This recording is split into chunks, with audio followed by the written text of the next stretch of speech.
experience in local government, looking at organisational change, how to improve service delivery, and as capital programmes, energy efficiency delivery, all within the built environment sector. So Chris is Director of Performance and Improvement. So he's responsible for environmental social value policy performance measurement within the construction waste portal, and providing strategic input into the improvement of SCAPE's service offering and the development of new products. And also SCAPE's risk management strategy, infrastructure and systems. In addition to this as well, how he finds time, who knows, steering group member for Construction Leadership Council's Carbon Reduction Code and co-convener of the Sustainability Group at the National Association of Construction Frameworks. So thank you for attending. I'll pass over to Chris. I'll stop sharing my screen shortly. Thank you to Chris again in advance. Few links there as ever for the various social media platforms and our website. So Chris, it's over to you. I shall stop sharing now.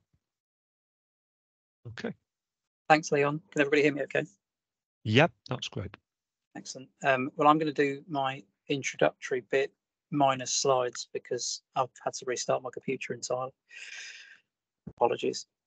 It was working fine at 10:02 and I lost my network connection at 5:02. So it's rebooting. I'll have my slides up as soon as it starts. But just to give you the context, yeah, that was a long list of credentials, absurdly long, really. And the reason for that is SCAPE is not a particularly large organisation. So if you are somebody with a fair bit about you and also someone with a central role in support within an organisation like SCAPE, you end up doing lots of things. So I don't think I'm unique in a support services remit in having quite a diverse job. The other thing to say is that the work I do around sustainability, carbon reduction, embodied carbon reduction, waste reduction, the work is common in a number of different forums and environments. So while one particular brand might be the horse on the wagon, the work is being done for a number of outcomes in different places. So things like the National Association of Construction Frameworks, it's a collaborative setting where framework operators like SCAPE work with other public sector bodies to make progress. So we're sharing the learning and sharing what we're doing as we go. So that's sort of why we get quite such a wide reference list. Just in terms of context, the area that I wanted to focus on in the discussion today was really around market building, and that was the nature of the conversation that we had at the Concrete Conference in November. We're focused at SCAPE on procurement of construction, procurement of advice in the built environment, working with public sector clients and lots of them to do lots of public sector projects. And we're very focused on how we can influence and drive direction of travel in the industry in the right direction. We're quite ambitious on sustainability. We're quite ambitious on carbon and waste reduction. And the area in and around waste and transformation towards a circular economy is, from my experience, and I was a commissioner in the public sector before I worked at SCAPE, hugely untapped potential, as well as arguably a huge problem for our sector. We are desperately wasteful. We remain desperately wasteful, and whether that is in raw materials terms, in what we put in skips, but also in terms of as an industry, we are not as productive as we could be. And the amount of construction waste we produce is really a symptom of that. It's a demonstration of that we're not set up for that continuous improvement and that innovation. And a lot of the context from that comes from the fact that the way our projects are commercially run, the contracts that are set up, the procurement that's done, it's very adversarial and it's very one point at a time decision making. What I mean by that is an individual project is often procured in isolation. A bid by a contractor is usually on one project at a time, although framework procurement disrupts that. And this philosophy that effectively every project is a business in its own right, that a contractor sets themselves up to deliver on a particular project with a particular amount of resources, a certain amount of capital to inject into winning the project, and then doing things as efficiently as possible so that they can make a profit, is a big source of the problem for us in terms of our ability to change things. Because if everything is one project at a time, continuous improvement and long-term benefit isn't really the aim. So we're set in that context, and as I say, construction waste and the prospect of a more circular use of resources is in that context. The reason why that's really important to me is that if we want the organisations, the practical organisations that are going to do that work for us, that are going to find the solutions, the technical solutions, the innovative solutions to make these changes, if those organisations are going to do what they need to do, and I'm going to give you some examples around recycled aggregates in a minute, there needs to be genuine and a true investment in technologies, in people, in process. These are not changes that can come by magic, and they're also not sectors that can be invented out of nothing. These need real organisations to lead them, and I know all of you are engaged in that world. So we're taking quite a pragmatic approach to this at the Construction Waste Portal at SCAPE. What we see is let's be ambitious. Let's look to reduce construction waste as an objective. That's today's problem. But let's seek mechanisms to do that inject circularity as a core proposition that start to encourage people to move in that direction. So that's just a little bit of the philosophy of sort of where we come from, where I come from on this. My computer is now connected, so I'm going to see if I can't share slides with you. Give me 30 seconds. So that's the background here, and as I say, SCAPE's procurement is really extensive. So whatever we're doing here, we're providing framework procurement solutions. That's a route to market for lots and lots of public sector bodies to use. So if we can get this right, we have the ability to create volume and scale in the activities that we're doing. So that's why it's important to us that we're thoughtful about how we do this, and we create the conditions that allow a self-sustaining market to work in this space. One or two people may have heard me speak about donor recipient models in a circular economy environment in the future. I'm skeptical of that, simply because the idea that we're going to, in a benefactor kind way, create an economy for a new way of working is unlikely, and doesn't really leverage the resources and opportunities that are out there at the moment. And I wanted to give you some illustrations of the challenges in front of us on this, and how procurement and sort of strategic thinking maybe can help drive some of the change. Because really, there's quite a lot of capital investment required, and that's really at the root of all of this. Is there needs to be new stuff put in place to help us do circularity. You can't take a block of concrete and put it back as recycled aggregate without chopping it into small pieces in reality. And the increasing sophistication around that, the recovery of the unused cement from that material, the refinement of the aggregates to a better quality and a better structure, all of those things take better equipment, better facilities, better tools. So that's where I'm starting from. Right, I think I have light and sound. Let's see what happens.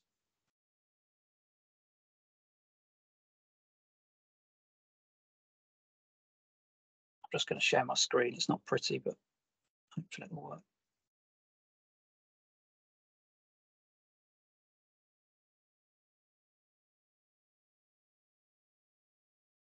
It's good. Yep, that's working, Chris. Great. So I'm going to go a bit quicker than I would have done, and I'll try to make up a bit of time because I want us to be 5 minutes ahead. So just a little bit of a rundown of what I'll cover. A little bit of the Construction Waste Portal, what it is, why we exist as an organisation within the SCAPE family, why we need a market for material reuse, why we need that approach. A little bit of what can you do with the materials that we're talking about being recycled, and also sort of some of the case for particularly recycled aggregates and why it's a really logical thing for us to do.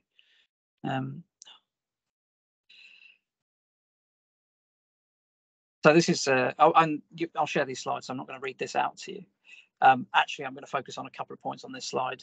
The construction industry is still consistently and in a really widespread way using diversion from landfill as a success criteria. I can divert timber waste from construction projects and burn it, and that's diversion from landfill. So for me, we are measuring and incentivizing still the wrong things in the construction sector for a circular economy. We are looking for the ability to measure success in a way that incentivizes and encourages circularity. The construction waste portal is a small, very small technology business that we've created and invested in at SCAPE, driven by data, driven by historic data, with the ability to do forecasting. So construction waste portal is a digital ecosystem. It's there to sit between construction projects, deconstruction projects, resource management and construction. It's there to provide a buying interface and a data interface. So we are looking to encourage a market based on transparency, on duty of care, making sure that we create the economic drivers that can make change happen.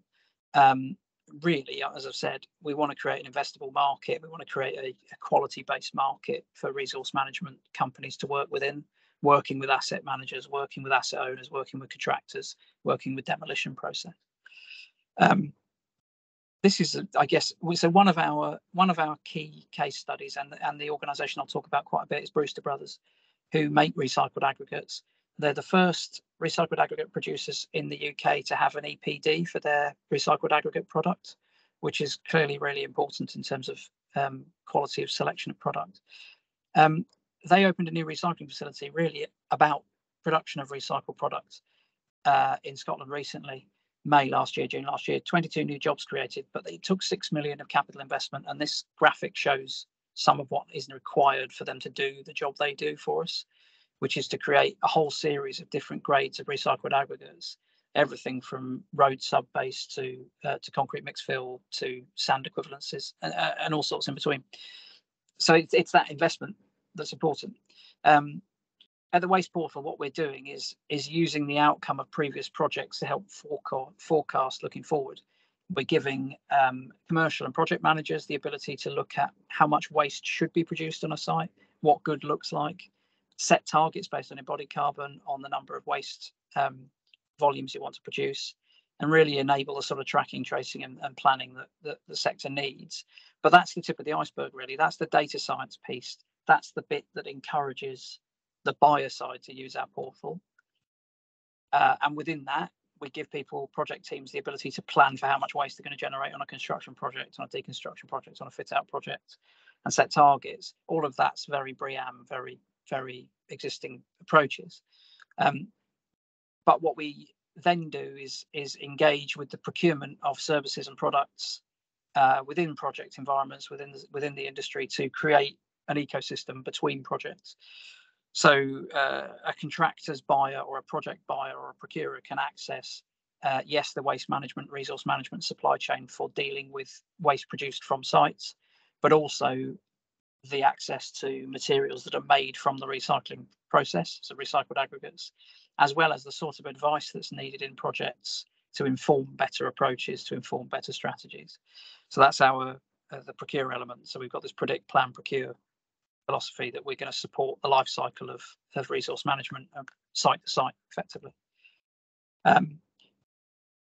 The portal then gives project teams the ability to then prove what's happened on their projects, to report for clients, to demonstrate their duty of care around waste management, and very importantly, align the information management standards that are being used to the PAS 402 standard for construction, for waste management, for site waste management. All of that brings together a quality environment. The procurement piece is driven by quality. We are selecting the suppliers, and we are giving buyers the ability to choose between suppliers, yes, based on price, but also based on the quality of the service they provide. So the marketplace that we offer has ratings for suppliers driven by key quality criteria, not just by the cost of products. The availability of EPDs, PAS 402 compliance, and a whole host of other things in terms of carbon emissions and other things are all criteria that are there for the enablement of selection for the buyer, whether they're a construction project buyer or further up the stream. So as I say, it's an ecosystem that does a lot, and we're offering services that cut across a number of different use cases. But that's the whole point, is circularity doesn't come from one use case, it comes from interconnecting use cases that allow resources to flow in that circle. So it's essential for us that we have resource management companies, advisory roles, and contractors in this environment. It's the contractors that buy the recycled aggregate, so we need them there to do that job.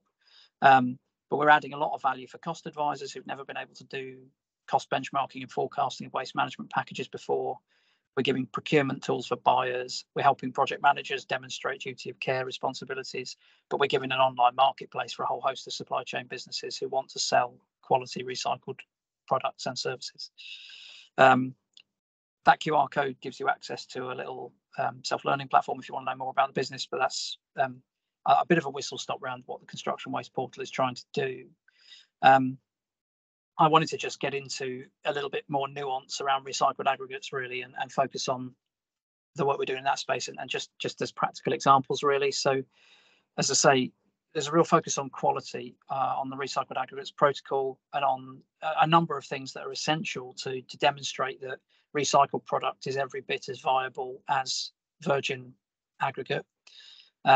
So being able to have total geographic coverage across the UK was essential. Enabling price comparison between products really helps, and especially the locality of that price, because a lot of the carbon from recycled aggregates is associated with transport. I'll come to the carbon footprint of aggregates in a minute, but we also require all of the suppliers to be providing geotech testing of their products. So we're actually selling recycled products at a standard that is certifiably useful in comparison to new products. And we are offering the EPDs where they exist. And as I say, I'm referencing Brewster Brothers because they are the first, but that is a functionality we offer suppliers. I mentioned the quality piece and the handling of waste and resource management. So if we're going to have a believable circular economy for these products, we have to be confident that the processes being used are sustainable, are appropriate. So the PAS 402 standard is key. We're currently renewing the PAS 402 standard, rewriting and developing it for current context because it was written in 2013. But this is an information management standard principally about performance reporting of waste, and specifically construction waste and the handling around the circle. So that and there are a focus in the renewal of that standard that we're doing, which focus on the aggregates quality protocol and also the process of managing data about waste. And that one of the biggest risks in terms of duty of care for contractors is being able to prove their green claims. Are saying we're not sending anything to landfill, but do they really know? And you need that vertical supply chain transparency to do that. So PAS 402 is an information management standard above all else about the quality of process being done. I wanted to get into the comparison, really. So we are encouraging a comparison to be made between recycled and newly extracted aggregates by giving people a marketplace for them. There's a really important area of concern, or something to make everyone in the circular economy process aware of, really, which is if you are going to use an urban mining concept for the source of your materials, whether that's taking renewed steel, aggregate from concrete, or any other product that was in an asset and developing it to be a building product that goes back into assets, you've got to deal with the waste barrier and the end of waste boundary. And at the moment, the UK waste regulation requires us to treat things as waste until they're not waste. And it's really important that we don't get confused when we're making comparisons about products we're going to use, because the deconstruction process to source that material is not the same as mining. We're not extracting virgin materials. That building, largely, there's a business case for deconstructing the building and demolishing a building that stands on its own. So when you're making a choice as a consumer of aggregates in a circular economy context, it's really important to understand you don't need to deal with the carbon footprint of deconstruction of the building in the selection of your product. You do need to consider the carbon footprinting of the mining activity or the quarrying activity, but the deconstruction of the building is going to happen anyway. The life cycle decision making about that previous building and asset and whether you should take it apart and deconstruct it, that is clearly a decision for the asset owner to make. But whether we should reuse materials coming out of that deconstructed building is a no-brainer. And if we start to add in emissions that don't belong to the product, we have a serious problem. So it's really important, and this having this first EPD is really useful because it starts to show the current structure of EPDs and the carbon data, life cycle data on products can be problematic because of the way the carbon is classified. Where does the carbon originate from? Where does it belong in the life cycle? Does it belong to this purchase or the last one?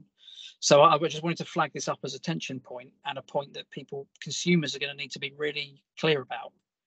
I'm buying a product that's a byproduct of something. I'm not buying a product whose purchase is causing deconstruction. And that's absolutely vital. So that's a key point, really. I'm just repeating myself there. And then I suppose I just want to talk briefly about application. So the recycled aggregates that we're encouraging people to use can be used in all sorts of applications. If they're unbound, if they're not bound by cement, if they're a loose material, they are literally a direct substitution for bound materials, provided the technical geospec matches to your use. Clients can and should specify recycled aggregates in place of virgin. There is no reason not to, aside perhaps from demand constraints and volumes. In bound applications, the proportionate use of some recycled aggregates is absolutely appropriate in concrete mixes and in a number of other cases. And at the moment, it's only proportionate use that's legitimate, but R&D is really moving that thinking on at the moment. And ultimately, I guess what I'm trying to encourage clients to do, to think about in their projects is there an unbound application for recycled aggregates that avoids the use of bound concrete and significant carbon heavy materials? Great example of that is ground stabilization treatments versus very large foundations for buildings. There is an awful lot of benefit sometimes in using unbound aggregates as part of soil treatment, ground condition treatment, rather than enormous structural solutions to ground stability problems. Not always the right answer, but ultimately structural engineers have a responsibility to challenge themselves and to think about those kind of solutions. Historically, we've done ground conditions and structural engineering foundation design based on worst case scenarios and based on risk aversion. What we need to start thinking about is what's the most sustainable use of material, what's the most sustainable approach we can take to the whole problem, the problem of getting a building constructed, and does the form and function of the building need to be considered differently to make more sensible use of resources rather than letting a default concrete be the right answer. So here's that comparison I was talking about. And I am only using an example here. There are lots of other recycled aggregates out there. I almost have to do the BBC disclaimer here. But ultimately, the deconstruction process that unlocks recycled aggregates from concrete, 12 kilos of CO2 a tonne potentially in deconstruction, it's an enormously resource-hungry process. But it's not the process that belongs to the recycled aggregate. It belongs to the demolition of the building, which is why that figure's in brackets.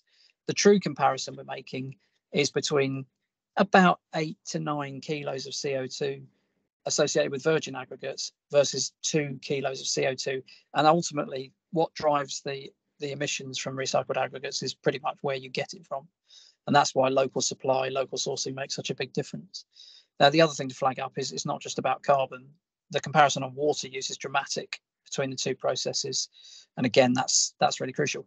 And then I guess the other thing is recycled aggregates should be and largely is cheaper, provided you're sourcing it locally, sourcing it sustainable and driving that economy. And that price will come over time.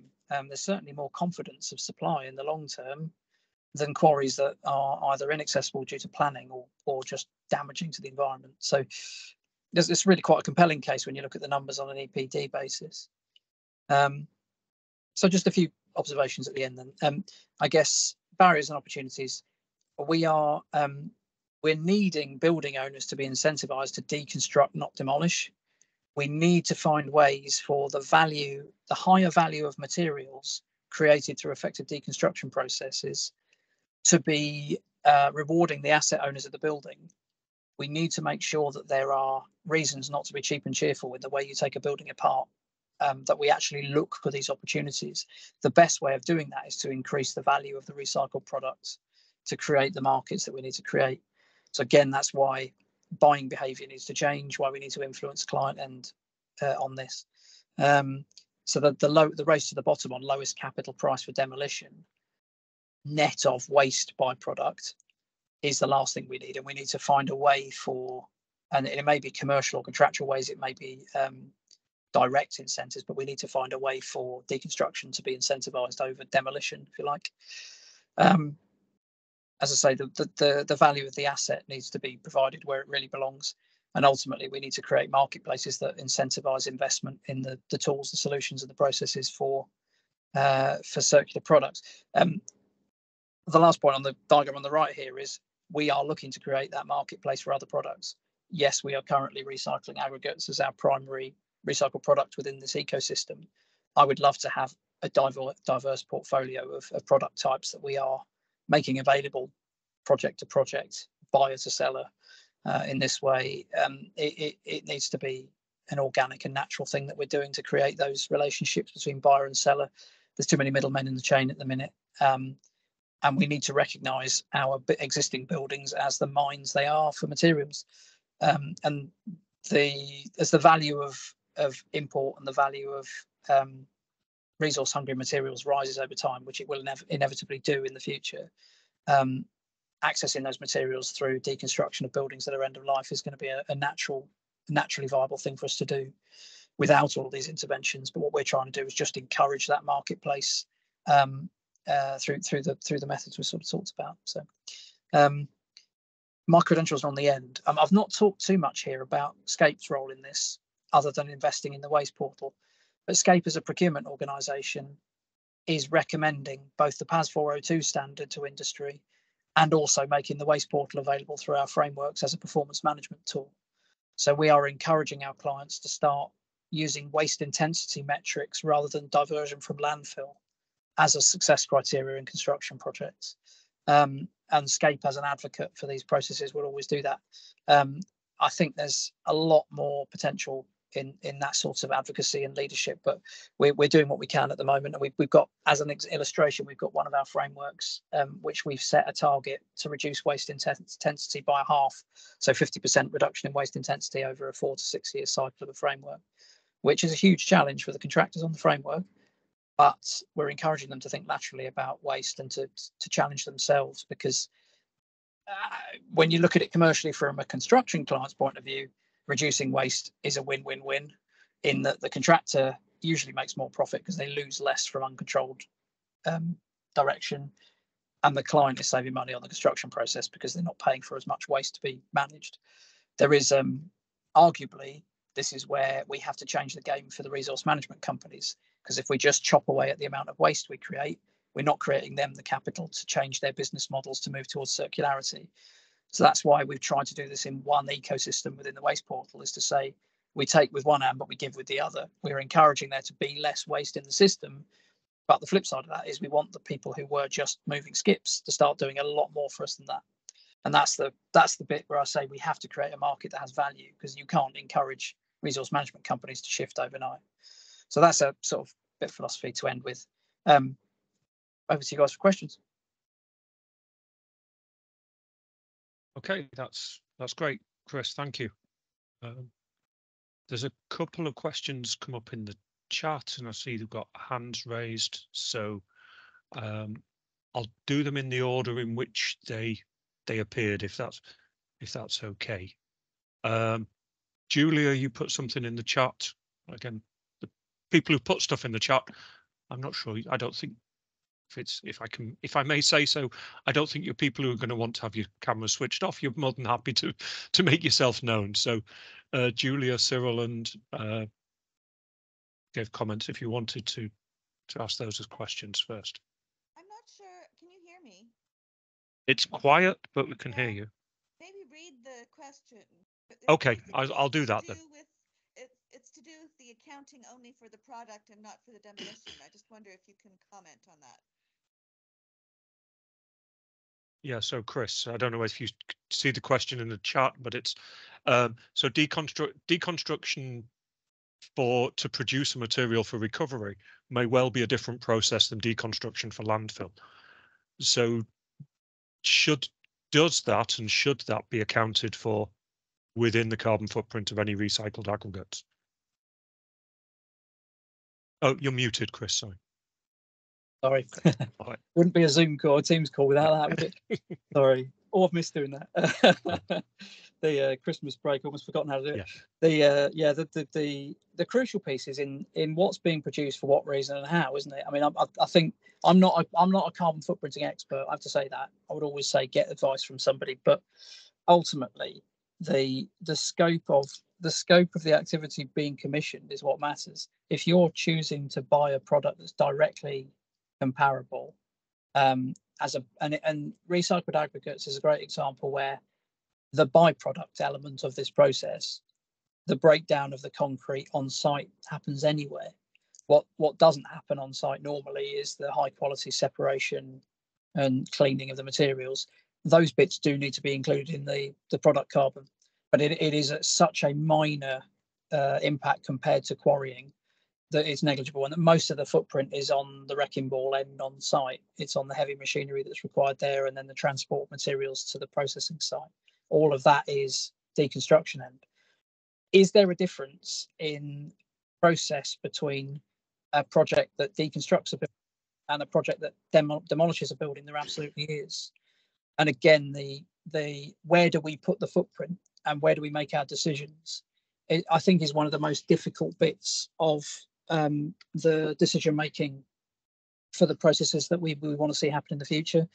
I'm a big advocate for holistic life cycle assessment on building projects. I think we are. I think naturally in the construction sector, because there's a lot of engineers, a lot of specifiers, a lot of designers, naturally inclined to compare to products.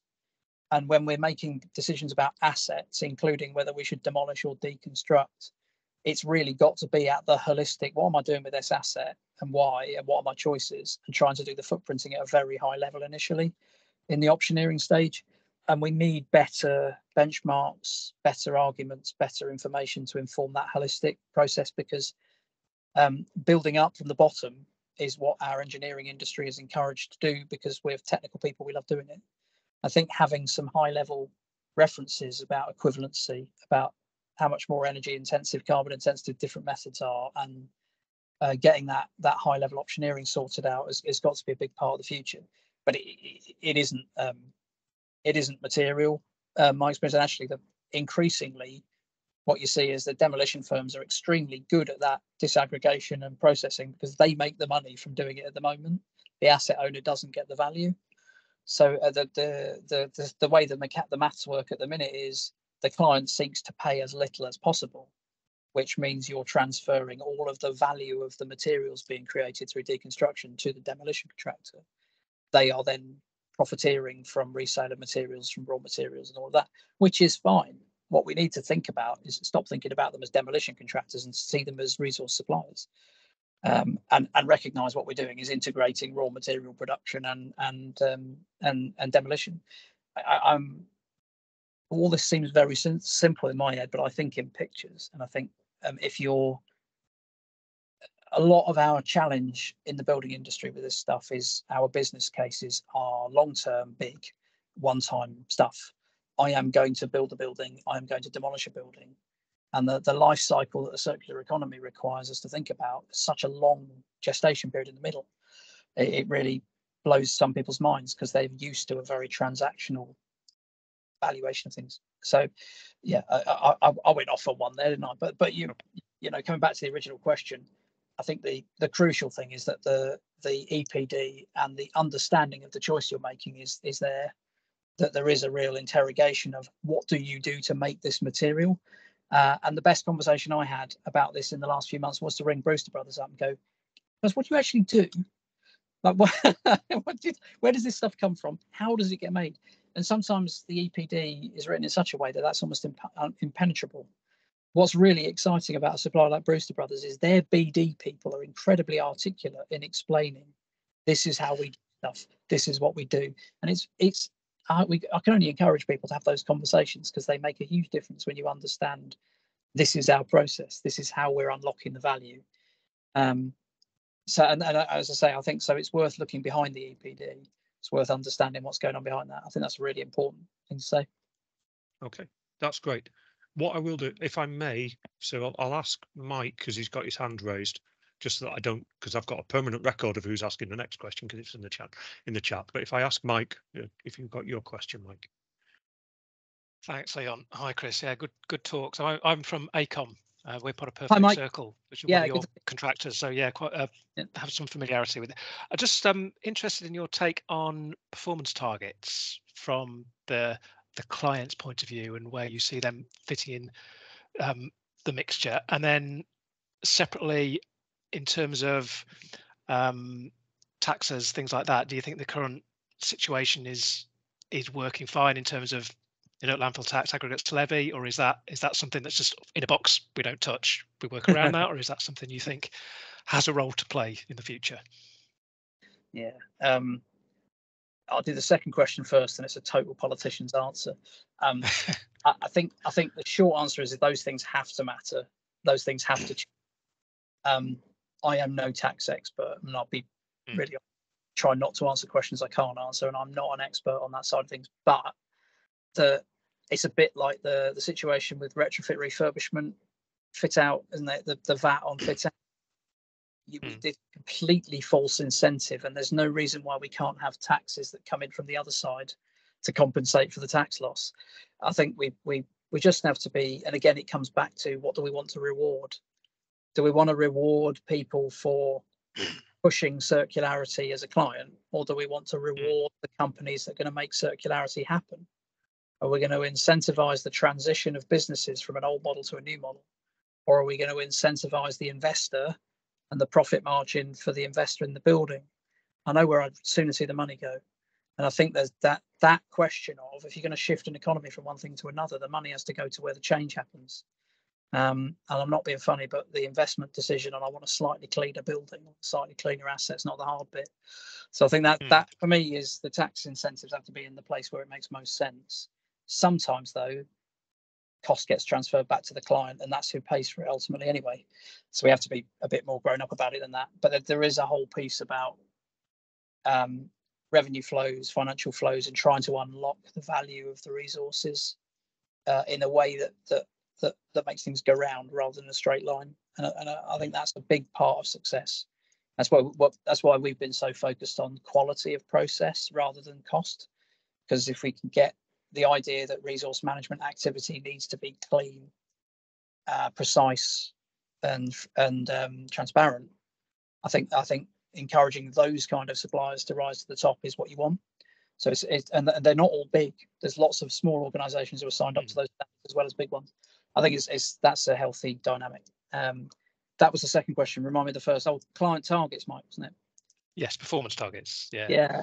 So there've been some really good discussions. The last year's Footprints Plus conference, and I'm sure there'll be more of this year, around circularity metrics and starting to say, I want a resource intensity of this overall or whatever. I just think we've got to move away from obsolete measures of success as definite. So we're asking the contractors at SCAPE to report to us at least waste generation per square metre on building projects, and waste generation, tonnage waste generation per £100,000 in the civil sector. It's not quite as easy to compare areas, but that's a shift to just intensity of waste creation. Really, it's not a circularity metric on its own, but it's a shift.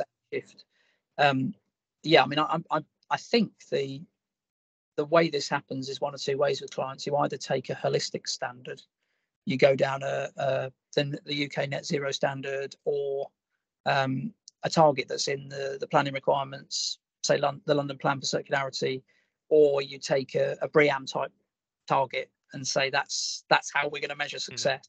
And all of these behaviours are kind of incentivized in that.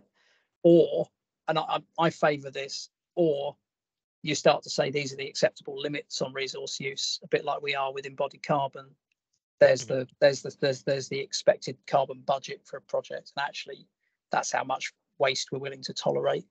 I think putting ceilings on things really help because it drives people to think slightly differently.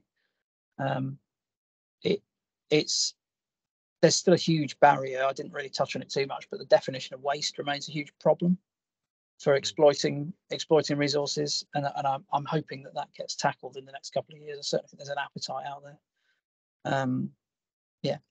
I suppose there's no one easy answer on that, Mike, and I'm really interested in practical experience in terms of the more progressive clients and what they're thinking of doing, because we want to enable and help. I think we're collecting the right data. In some ways, it's what's the metric people want to use, but we've settled on a sort of waste intensity metric, and we are developing a resource intensity metric, which is a bit more circular, looking at some of the exemplars out there, but starting simple with what can I do with the data we already get through site waste management, and twisting it so we're not just going, yeah, diverting that much tonnage from landfill is a good thing. We're saying no, it's the total tonnage I'm interested in, and that's on the same piece of paper, which is why we've gone that way, because it's not creating any new work for the contractors. They're already getting their weighbridge tickets. All we're doing is saying, no, I want that data reported in a slightly different way, via the portal anyway. So. Okay, that's great. We've got 2 more questions in the chat. I don't know whether anybody else online has got any questions. If so, raise their hand. But the first one was from Cyril. Did you want to ask questions? Yeah, I think it's a good follow-up. It's precisely just a focus on just having the tonnage. But in reality, once you do the processing, it's quite key the quality of the aggregates you get, and notably degradation. Because of course there's an aspect of circularity, but really what we want is less CO2. And if you have good well graded aggregates, you can have lower concrete CO2, which I always point out is, very advanced 1930s technology, but that's still underemployed today. And maybe there's a way of building that up in your process. Yeah. Yeah, I'm just keeping an eye. I need to switch my audio on my laptop. Excuse me 1 sec.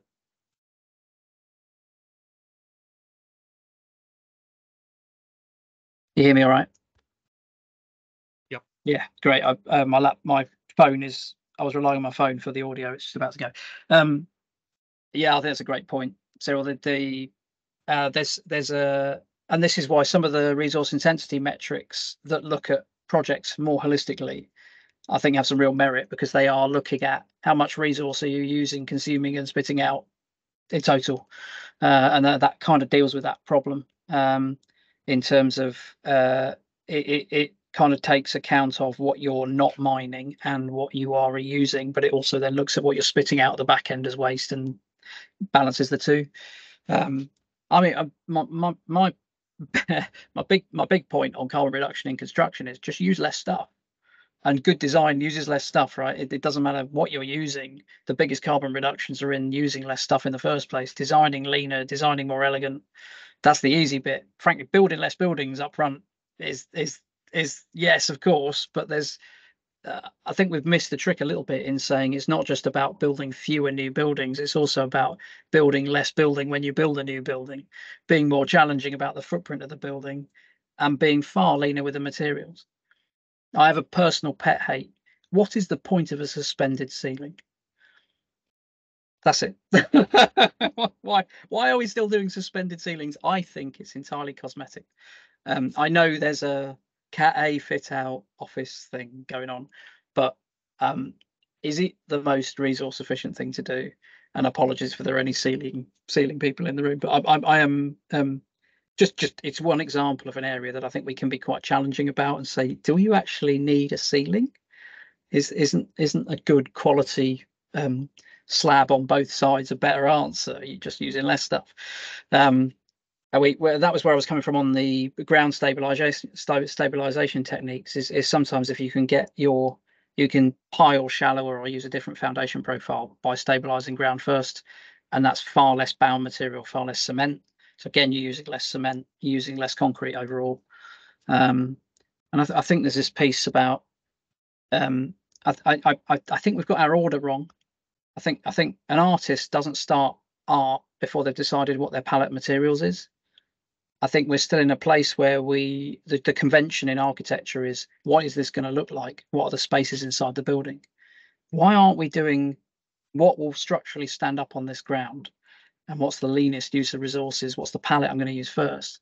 And that points towards the sort of the idea of systemized design, of more systematic platforms and some of that design idea. But I think the idea that you don't default to aesthetic before function and before structural massing, and we've been doing all that stuff too late in projects, and we're wasting a lot of time in redesign later because we haven't thought about those things early enough.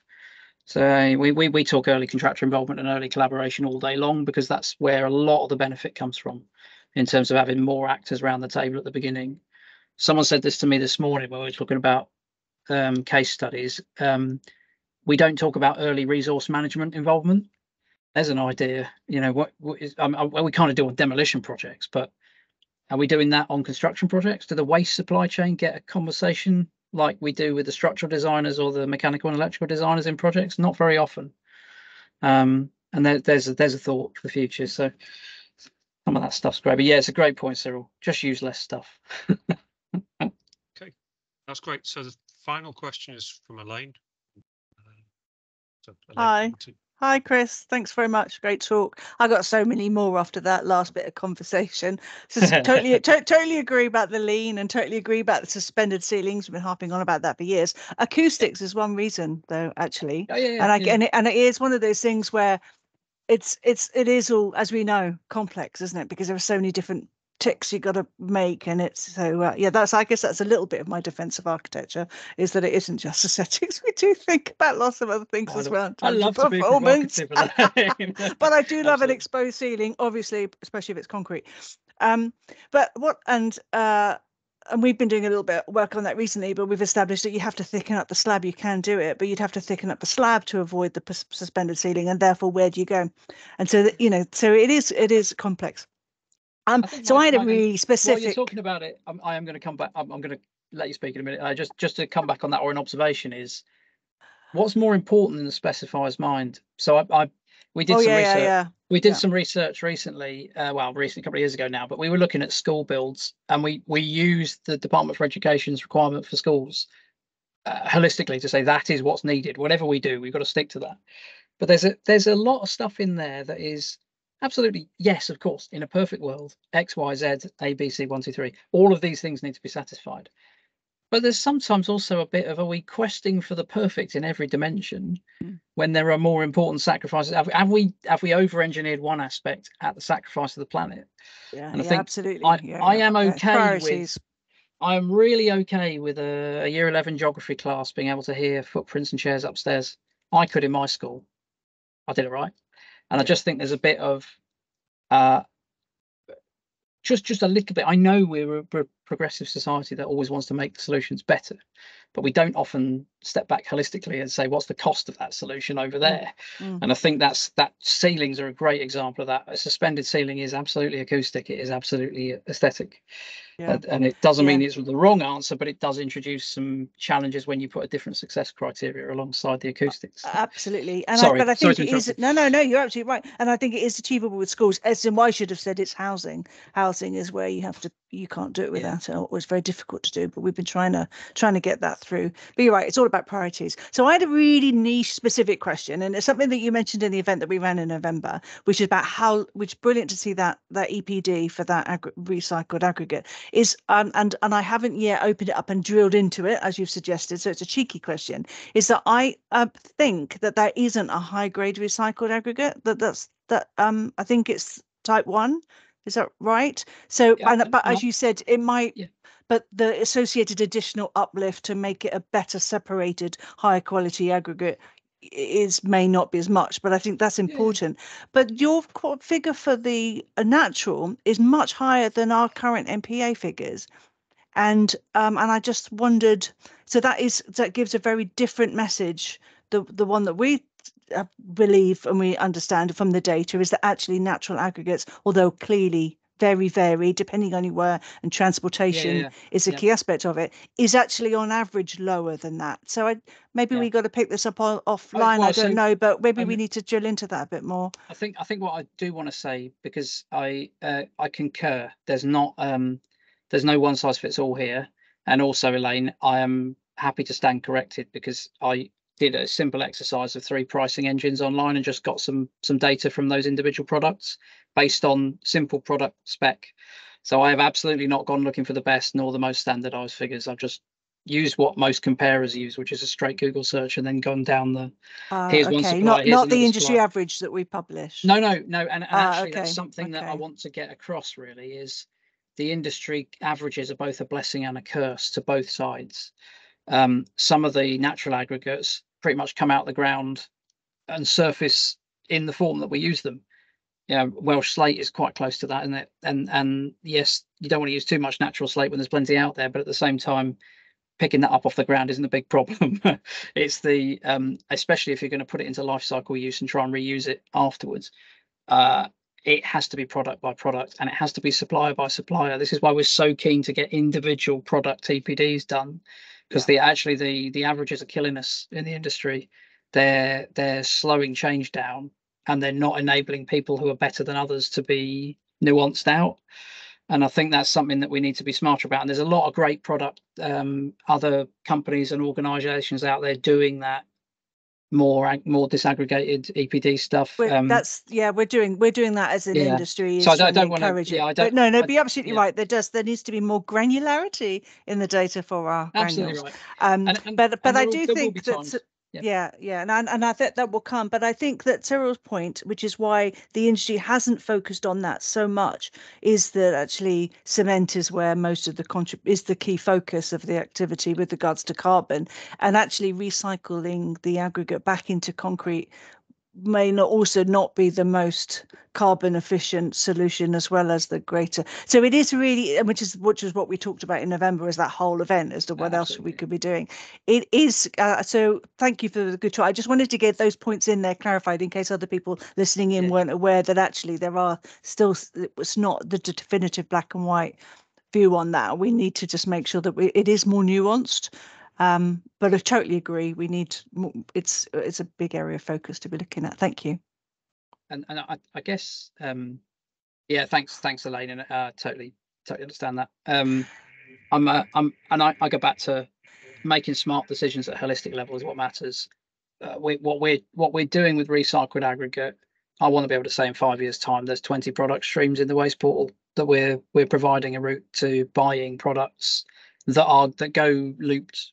We're talking to various different industries already about that, and if anybody wants to talk about that, it's part of what we want to do. So if you say to me, well, look, we sell this take back product, we make this from that, it's a closed loop within the construction sector, that's the stuff we're interested in. So because we work with a huge number of buyers in the biggest contractors in the UK, and they're the people that we're trying to service with products that we know are going around in a loop as much as we can. So that's my real passion. Recycled aggregates happens to be the one we've got to maturity with fastest, but others will hopefully follow. That's the aim. Okay, that's fantastic, Chris. Pleasure. Lots more comments and discussion points in the chat, but I'm also well aware of the time. I've got lots of questions, but I say we're out of time. I may well send you a string of emails over the next few minutes, hours, days, whatever. Okay, so thank you, Chris, and everybody else join me in thanking Chris for the presentation.